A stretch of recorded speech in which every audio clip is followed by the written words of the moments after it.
Okay, page 2 of the Paris Seamstress. She gestured, here we go. She gestured to the fabric glowing like a summer moon amid the quotidian surroundings of the atelier, surely destined for a dress that wouldn't just turn heads. It would spin them faster than Cole Porter's fingers on the piano at the infamous Bricktops Jazz Club in Montmartre. It deserves for you to sit down with it and start work, Marie grumbled. Monsieur Armand appeared in the doorway, drawn by noise. He took one look at Estella, draped in silk, smiled, and said, "What is ma petite étoile up to now?" "Injuring me," Marie complained. "It's lucky you have enough flesh to withstand Estella's antics," Monsieur Armand said teasingly, and Marie muttered something underneath her breath. What are we making with it?" Estella asked, lovingly stroking the folds of gold.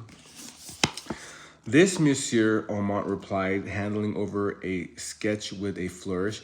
It was a Lanvin, a reworking of the 1920s La Cavallini dress, but instead of an oversized bow adorned with thousands of pearls and crystals, the bow was decorated with hundreds of petite gold silk rosebuds. "Oh," she breathed, reaching out to touch the scratch.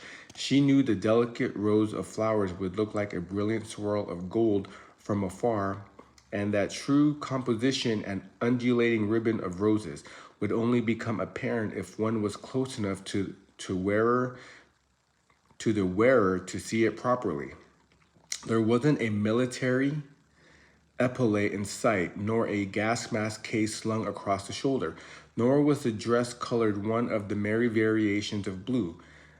Maginot blue, Royal Air Force blue, tempered steel blue, which Estella had grown to loathe. "If one day my sketches look like this," she said, admiring Lanvin's exquisite illustration, "I'll be so happy I'll never need a lover." All right, moving on to page 5, right here. The Paris Seamstress. What up, Tony? We're just reading books. That's what we're doing. We're reading books and we're educating ourselves. You gotta be educated in this world. Here we go.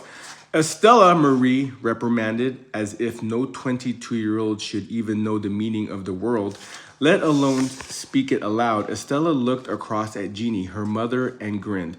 True to form, her mother continued to make tiny pink cherry blossoms from silk and didn't look up or intervene, but Estella could see that she was pressing her lips together to stop a smile, knowing her daughter loved nothing more than to shock poor Marie.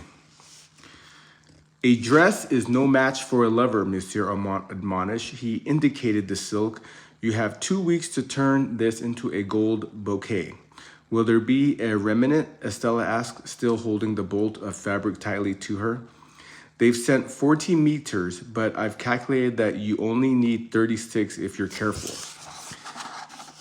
"It'll be as careful as a dream weaver making Lever's lace," Estella said reverently.